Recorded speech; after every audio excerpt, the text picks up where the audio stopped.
All right. Hello, everybody. This is Cam K, Great and Bun of the Stickers and Scuffs podcast. We are back this week with our very special guest. He drives a 31 for MBS Motorsports. There's probably like 30 sponsors on that car, so it's hard to remember all of them, but we are really privileged. Yeah, we're really privileged to welcome back to the show. It's been a while. Daniel Bois is back on the show. Daniel, thank you so much for joining us after some pretty fun races so far this season.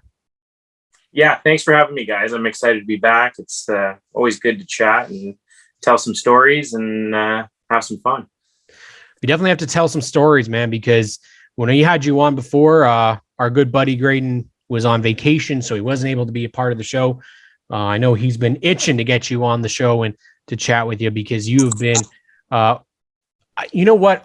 Overall, that the whole story of MBS Motorsports is just remarkable. And to see the amount of support and the fans that you have at the racetrack. I mean, I thought there was a lot in CTMP, and then I saw Toronto, and you were the only team that had a cheering section when you drove back and you came back into the garage. That must have been cool. Yeah, it was pretty neat. It's amazing the amount of support we had by having 3 different owners in the team. Each owner has family, friends, business partners that they've dealt with for years, and everybody just comes out. And then in the autograph session, we had hundreds of people come up and say that they love what we're doing. So we told them where to sit. All of them got together. We had one guy kind of orchestrating the MBS chant, and it turned into an MBS grandstand, essentially.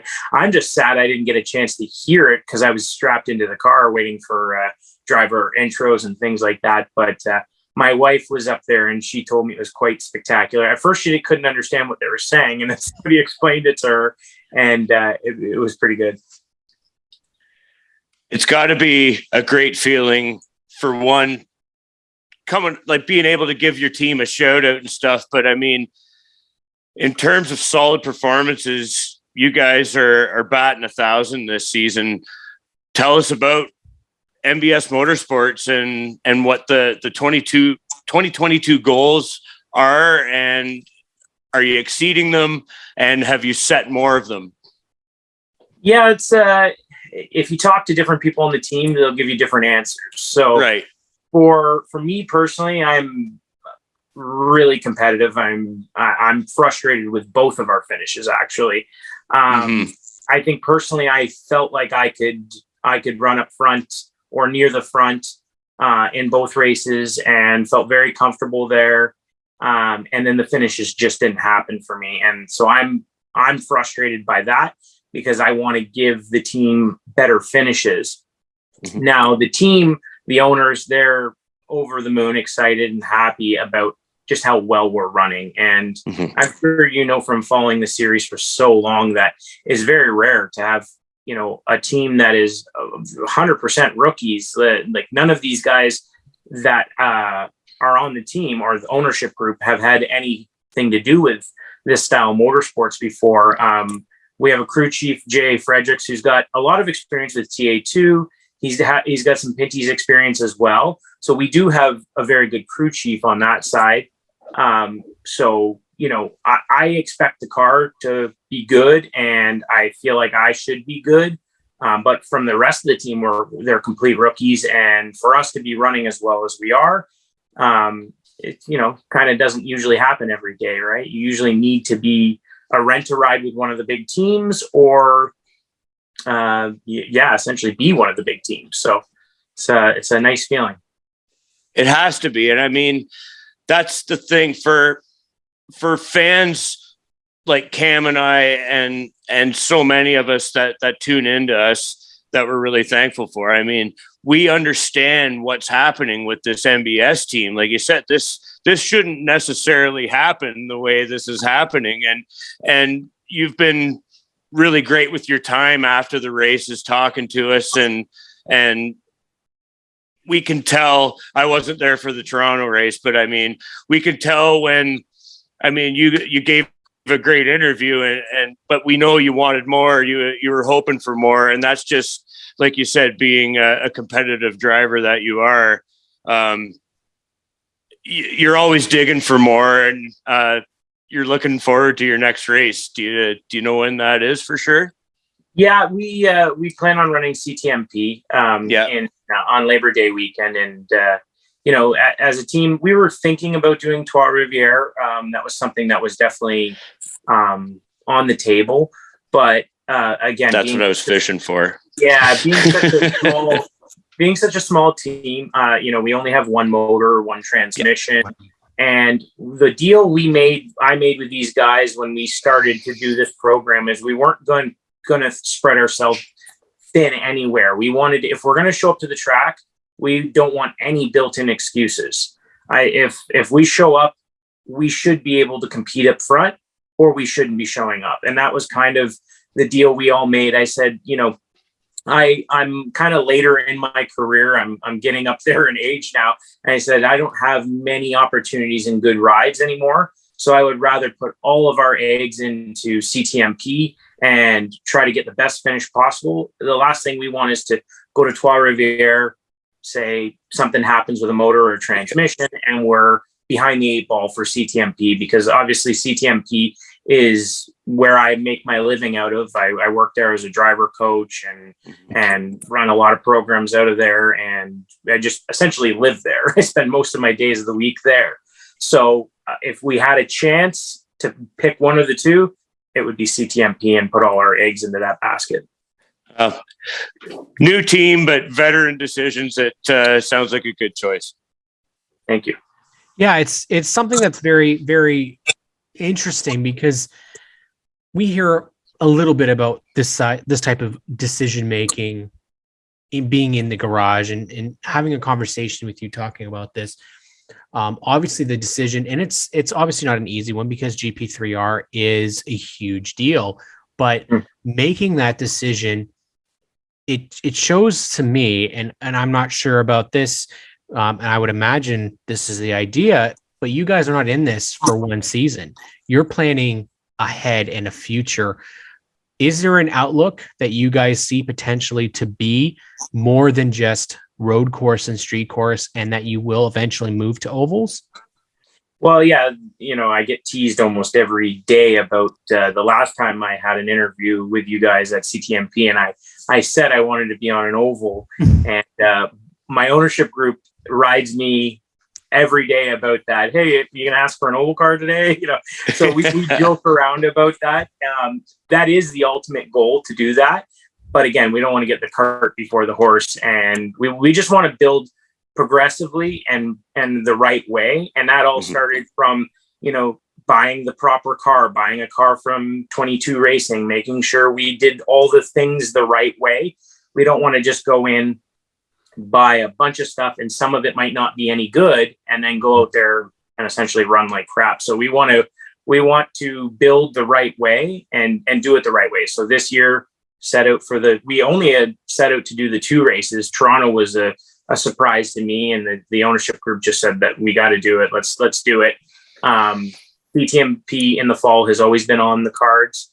And like I said, there was talks about Trois Rivières, and I think we just all got together and said, just let's be smart about this. And it's the same way we kind of approach the races as well. Most people have noticed that my style is to kind of, first half of the race or first 3/4 of the race is to just ride and take care of my tire, take care of my rear tires, take care of my transmission, take care of my brakes, and find a group of guys that I trust and I'm comfortable around, because I'm learning. I didn't ever run Toronto before. I had no idea where to shift, nowhere to brake, any of that stuff. So what I did was I picked a couple guys that I know and I trust. So I know I trust Matthew Skinnell. I know I trust Sam Fellows. I know I trust DJ Kennington. And these are guys that what you're going to get out of them. They're going to race you hard, but they're going to be smart. They're going to be clean. When I started getting around some guys that I didn't really know that well, and they were making moves that to me seemed, a little nuts at that point in the race, that's when I backed off. again, started taking care of myself. And then with 10 laps to go, my crew chief came over the radio and said, all right, driver, let's see what you got. And that's when I decided to make my move up to the front. And it's calculated risks, just like we're doing with our team. It's time to go. It's time to go. If it's not time to go, take care of your crap. Mm-hmm. I mean, this is a question I was looking up as you were talking, because I had to remember back as to when you had made your initial starts in this series. I believe it was back 2013. In two races, you made a road course and an oval start. I know it might be a long time to remember, Daniel, but how much more competitive is the field now as it was to back then, or is it similar? It's similar but different, to be honest. The caliber of cars now, there are more cars that could win races now, in my opinion. And then the driver field is very consistent throughout. Back in 2013, there were some guys that were heavy hitters, unbelievably fast, but they also had unbelievably fast cars. And there were still guys in 2013 that were running oval cars on the road courses and trying to make convert the car, and they just weren't as good. The car I drove in 2013, I did the best I could with it. It was a good piece, but it wasn't a road course purpose-built car. So I struggled in areas, but there were other areas where the car was quick. A mechanical failure, unfortunately, took us out. But that's racing, obviously. Mm-hmm. But where the transition there too was the time when the spec motor was coming in and the built motors were on their way out. So some guys would run a built motor. And for those of people that don't really know, and I'm not a mechanic by any means, but from what I understand was the motors were about an inch higher with the built motors. They'd sit an inch higher in the car. You know, they were heavier, things like that. But they maybe made a little bit more power. So there was a disparity between cars, motors, and all that. So it was a little bit different back then. Right now, I think almost any of the top 15 to 20 cars are capable of winning a race with the right strategy, right driver, things like that. So it's definitely one of the most competitive seasons that we've seen. And you talked about being your very first, and we're going to talk about, CTMP as well, but I'm very curious about that Honda Indy Toronto and what it was like to race on the city streets. And not only that, you said it was your first experience driving on that track. So a lot of guys are in the same boat as you. How was that experience? I honestly loved it. I found it suited my style of driving. I find one of my best qualities as a driver. Some people might say otherwise, like people I've worked with before, and say, my car control is usually what they see. But I've always thought that my shifting and my braking and my downshifting and things like that is where I feel like that's my strong point. Not to say I'm better than anybody else. It just feel like that's what I'm best at. I feel like through that whole race, I never experienced any wheel hop in the car, any chatter of the rear tires, which is huge. And that's something, as I've coached the Truck Series guys and some of the Xfinity guys over the years, that's my main focus, is to teach them how to use the transmission properly and how to properly downshift in one of those cars so you could avoid the wheel hop. And I actually had a bit of a proud moment out there as a guy who's coached people for so many years, that I was able to practice what I preach. I felt like I hit every shift exactly how I wanted to. My braking felt really good. I didn't lose my brakes. I didn't wear my stuff out. And I felt like I had really, really good braking all the way to the last corner of the last lap. You could feel the brakes getting a little soft, but I had enough brake to still come home and run well. Yeah, Dan, you're a driving instructor and coach. I mean, being self-critical has to be part of your job, and knowing your strengths is part of probably what makes you a good coach. And on that side of it, it has to be pretty gratifying, kind of imparting your wisdom and skill into your students and seeing them come along and then maybe even, eventually competing with them and seeing if the student schools the teacher or not. Hopefully not, but you know what? There are so many people, so many kids that I've coached over the years that would make me look silly on a racetrack. And, you just kind of guide them in the right way. And you teach them the mistakes you made when you were younger and how to avoid those. And they get a really good head start on their career. And again, a lot of them have only grown up on oval tracks, and I grew up on oval tracks and made the transition to road course racing with the help of Robin Buck and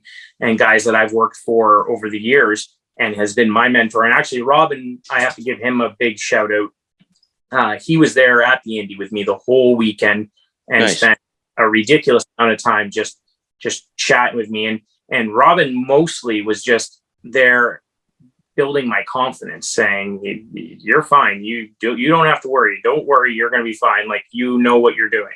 So coaching the coach. Having a guy like that essentially coaching me the whole time made a huge difference in my confidence out there. But yeah, seeing these kids progress and come up, it's unbelievable the talent they have. And they'd kick my butt out there. No problem. Some of those kids. I love how you touched on that, though. The mental game, it helps having someone in your ear, like pumping you up and be like, yeah, you're gaining, or like, this is where you're good and keep digging there or whatever. It's got to help kind of pump you up when you're in the office working. Yeah, absolutely. The mental game is one of the biggest parts of this sport. Is there's so much repetition and having to hit the same mark time and time again. And if you second guess yourself, that's a difference at 160 miles an hour. That's the difference between, hitting your braking point and being 15 feet past it just because you second guessed yourself. Right.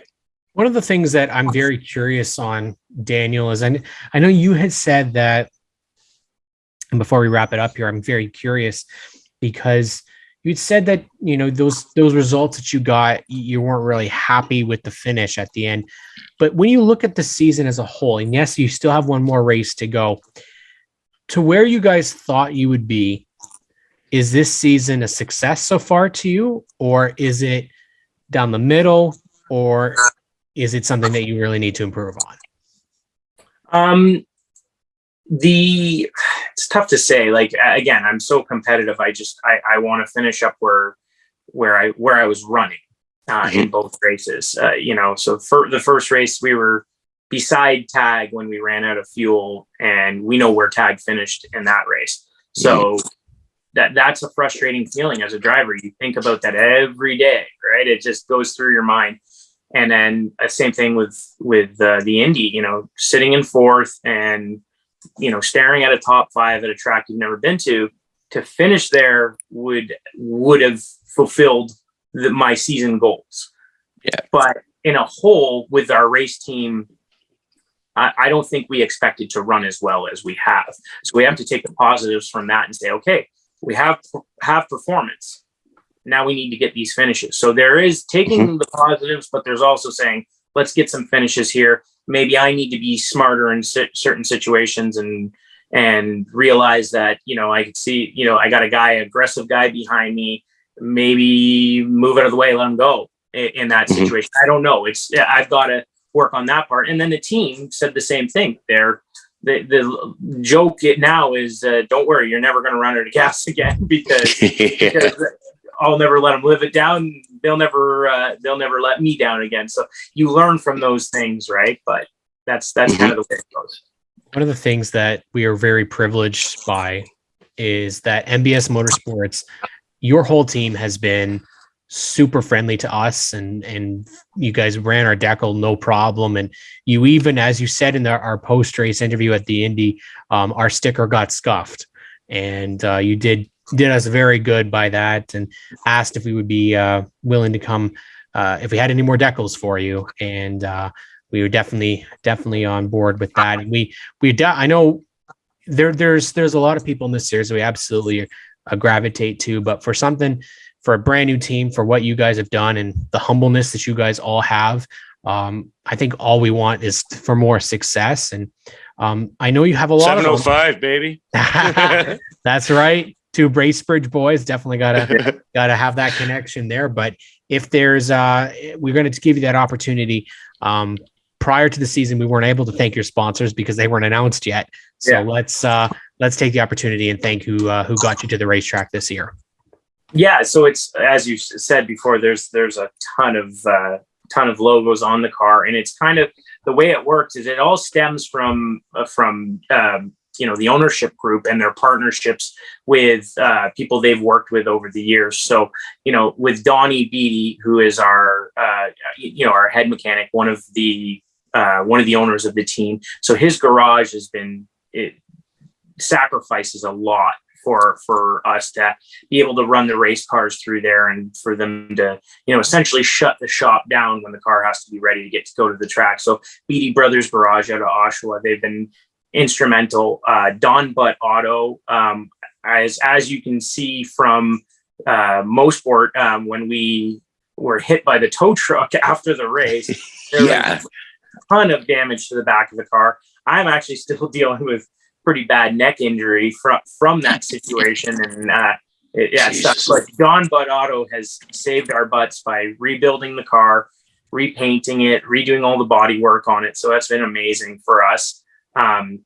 Wrap Force has done an awesome job of wrapping the car, and then the design was done by Darren Bryan at DGD Graphics. So everybody seems to really love the look of the car. So we've got to thank Darren for that design on that car, design of my suit, design of the crew shirts, our logos, everything went through him. So we got to thank Darren for all his hard work there. Epic Racewear did a nice deal on our suit for us through Darren and everything. So we love all that stuff. And then on the other side, Mimo, who is one of the other owners, Dominic Scrivo, but we all call him Mimo. And I'm going to correct a few people because they keep calling him Mimo, like the fish. It's actually Mimo. So I got to keep people on that. But Mimo's company, Sierra Excavating, he has pulled from so many of his business relationships with people to put together enough funding for us to run. So he brings on Bolton GM. He's brought on Avenue Soils. He's brought on A&G Road Sweepers, and then a ton of contingency sponsors that I would be here all night if I went through all of them. But and I apologize if I've missed anybody, but there's just so many there. But between all the ownership group, they've really put that together. And then like Jeff Murphy, who's the third owner in the business, has put so much of his own time and money into this. Jeff is, an executive at a company called Celestica, but he spends so much time registering the car, ordering the fuel, ordering the tires, making sure everything is taken care of for this whole team, even down to for the Toronto Indy, he put my wife and I up in the Hilton Hotel down there on the Thursday. We got to go for a nice dinner. He wanted me to be in the right headspace before a race. And just things like that make a huge difference. When a driver feels like he's taken care of by his team and crew, he doesn't have to worry. He just has to show up and do what hopefully he does best and just perform. So I got to thank all those guys. And you know what? This weekend, I got to go out and support them while they were racing at CTMP in their trucks. And I got to tell you, it's like watching your babies grow up and do something that makes you proud, because those boys were wheeling their trucks around there this weekend, and I was super proud of all of them. So it's a cool story, and it's just going to continue to get better. We have more and more things that are every day are popping up for the team. Some exciting marketing partners potentially for the future, and yeah, we pretty much get called every day about it. So it's pretty cool. Good. That's a great story to have, and I'm glad you brought up the truck thing, because like some of those shots from Calabogie and you guys just look like you're having a great time. Those Dennett Racing fire suits are badass too, by the way. Where'd you guys get those? I'm not sure where Donnie got those from. It was Donnie Beatty. It's his favorite movie, and he got those suits. So he gave, I won the race. Good old internet. He gave me the Ricky Bobby one, and then the second place driver Jeff, he ended up in the Cal Naughton Jr. one. So it was a lot of fun, and we, little shows like that at Calabogie make a huge difference with the morale of the team, because it's all about fun for that weekend.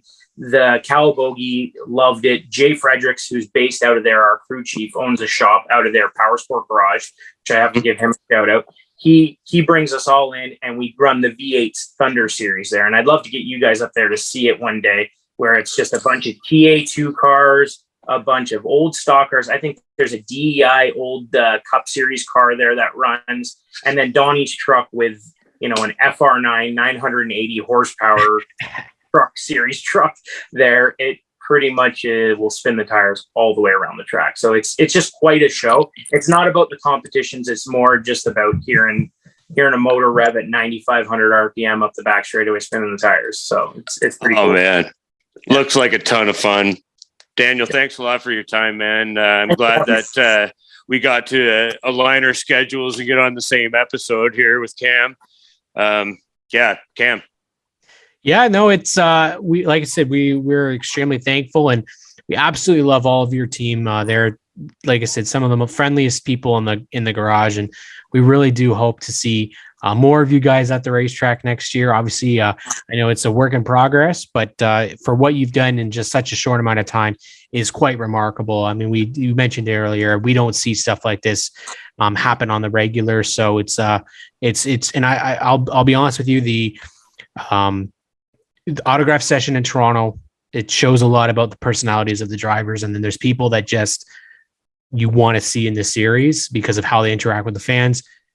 Daniel Bois is somebody that we want to see in this series because some of the little fans that came up and got to see you were the interactions were just great. So Daniel, we wish nothing but the best at CTMP. We'll hopefully see you there. I think our full team won't be there, but we definitely want to extend our best wishes for the rest of the season for you and your entire team. Thank you so much, guys. I appreciate you having me. And, I'm sure everybody thanks you guys all the time, but sincerely, what you guys do for motorsports is very, very important. And the amount of time and effort you guys put in, you both have full-time jobs and you put this kind of effort into your hobby and your sport. It means a lot to us as drivers because we have, you're giving us more of a voice and a place to thank our sponsors. And I'm just thankful you didn't ask me about the pumpkin spice nickname thing tonight. So we got through the whole damn episode. It's something that, like I said, we can't go off and be all nice like this and then ask you something you didn't want us to ask you about. But I'm sorry, Daniel, you mentioned it. Yeah, I guess I set myself up for that. So I'll give you a quick little rundown of what it is. Donnie and the boys spend a lot of time in North Carolina. They have a lot of friends in Mooresville, and we're out for dinner with one of his friends in Mooresville, and they were kind of making fun of the fact that in the group that we have, they consider me the pretty boy. And I've never been considered a pretty boy in any group I've ever run with. But I guess with this ragtag group of guys that we have on this group, I guess I would be considered that. So one of the guys started calling me pumpkin spice. And then literally every shop we had, and I guess it's a little bit of red in the beard. Every shop we went to, we would walk into Circle Track Warehouse with Brian Rogers there. And he'd say, "Hey, Spice, what's going on?" And everywhere we go, they're down at a race. And I guess they were talking to Bobby Labonte and a few of the other guys. And Donnie will get text before a race saying, "Tell Pumpkin Spice good luck." So now you're branded.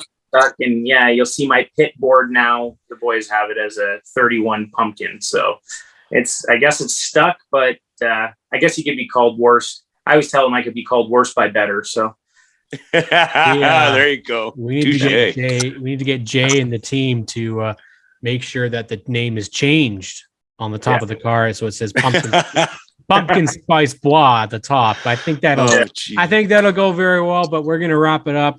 Daniel Bois, MBS Motorsports. Make sure you follow them on their social media platforms. They're always updating us with how things go, and make sure you catch them out September 4th at CTMP for the NASCAR Pinty Series. For I guess it's their fall race. So definitely continue to follow them and the Stickers and Scuffs podcast all season long. We'll catch you all next week.